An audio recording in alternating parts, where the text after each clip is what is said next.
Hello, Delaware County. Welcome to Off the Record from The Reporter, Delaware County, New York's leading news source.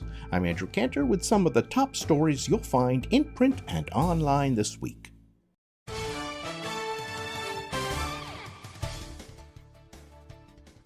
This episode is sponsored by Decker Advertising, your one-stop shop for all your business and promotional needs, from logo design and custom clothing to screen printing, lawn signs, banners, decals, car wraps, and much more. Call today for your free estimate. See how Decker Advertising can help you. Their number, 607-746-2178, or you can visit dckr.com. And now the news. Jesus may have taught love and compassion to all people, but someone in Walton apparently didn't like that message. Not when all people includes someone who loves differently than they do. So what they do? They vandalize the church spreading the message. Not only does the First Congregational Church of Walton preach a controversial message of love thy neighbor, it does a lot for the congregation and the community. It's got open doors, free meals, a thrift store, and even it loans medical equipment like walkers and wheelchairs. But despite that, apparently someone thought that because the First Congregational accepts gay people as God's children too, or maybe just because they're an Jesus would want them to tear down the church's banners, break into donation lockboxes, and even steal communion wafers. So now Walton is the kind of town where churches have to install surveillance cameras. You can read the details of what's happened at the First Congregational Church in this week's edition of The Reporter. Well, there is good news. An anonymous donor has already paid for the banner to be replaced, and the church isn't closing. Pastor Janet Schwengber said, quote, "It'll just be open and affirming and loving for anybody that wants to come in," unquote, even if there are people who don't like that message. The other good news? We can guess where someone who vandalizes a church is going to end up, can't we? In this week's issue of The Reporter, we've got the first of a three-part story from investigative reporter Alicia Korba about the former Family Foundation School on Chapel Hill Road in Hancock, owned by the Argyros family and their affiliates.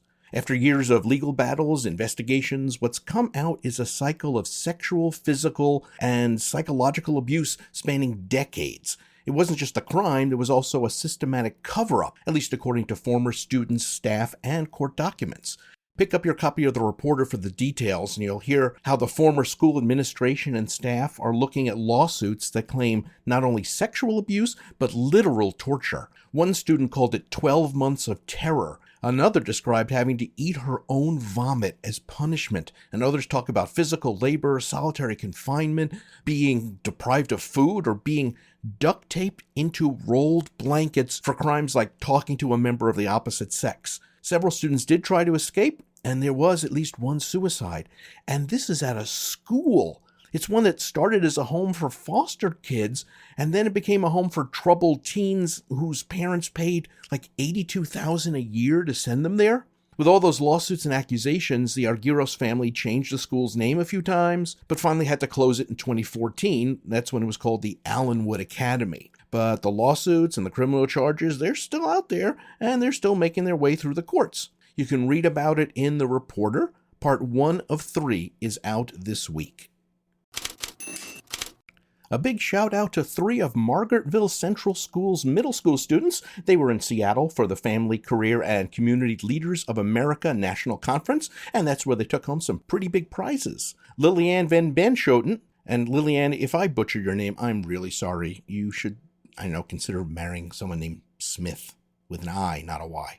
Anyway, Lillian Van Benschoten earned a gold medal. She placed second in the Fashion Construction Division. Avery Fairburn and Madison Rizzo won silver medals in the Repurpose and Redesign Division, and even their advisor, Dove Karn, won the Spirit of Advising Award for New York State. Nice job, nice job.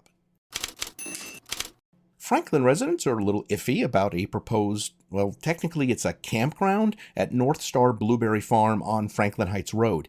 It's planned as 4 32 by 32 foot tents. They're made out of canvas and PVC pipe, and they've got amenities inside like a small bathroom, a fireplace, a jacuzzi, and there's also a planned common area with a sauna and a small store.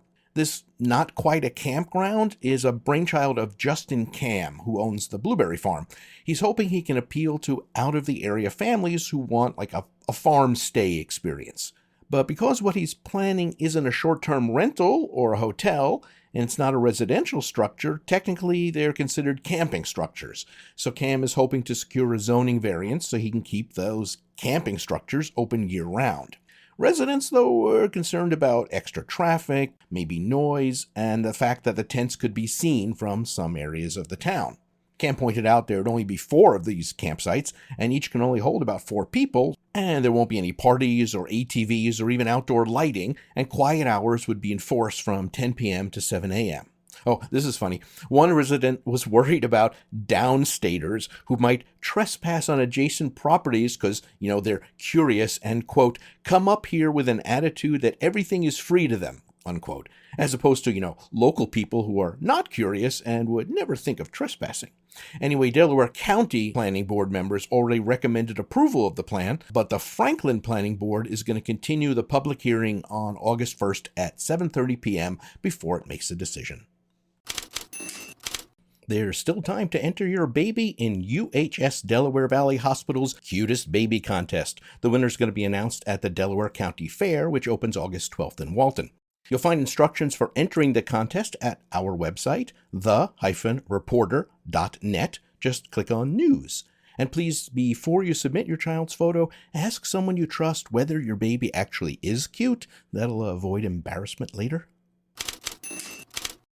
And now we turn to Looking Back. News from the Reporter 100 years ago this week. Kenneth George of Drybrook, while going down Todd Mountain in his new sedan last Saturday night, in some unaccountable way ran over one of the guests of the American House, injuring him so he was taken to the hospital. That not being enough, when getting down near the station, Mr. George ran his car into a rock, damaging it quite an extent, and was there met by the cop, and he was taken before Judge Mays. He is now awaiting the outcome of the injuries of the man he hit. Tommy McDonald, the young son of Mr. McDonald, who has his summer house at Davenport, was badly injured by a firecracker one day last week. The father, with the children, were lighting firecrackers when one large one refused to go off. After several attempts, the father went to light another when Tommy picked up the first. Just as it was in his hands, it exploded, throwing powder into his face and eyes.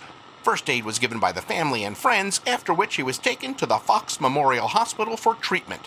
Dr. Brunell attended him and found that the site of the eye was not injured. All hope for his speedy recovery. Returning to 2024, there's plenty more in this week's issue of The Reporter. You can read how Walton's summer recreation program is off to a strong start, how the former Kellogg Elementary School in Treadwell is a step closer to becoming a hotel, event center, and manufacturing facility for meat, fish, and cannabis, and about how the Village of Sydney's new radar trailer that's helping convince speeders of the error of their ways. There's plenty more. To get all the news that matters to you and your Delaware County community, subscribe to The Reporter at the-reporter.net or call 607-464-4009. We'll see you next week.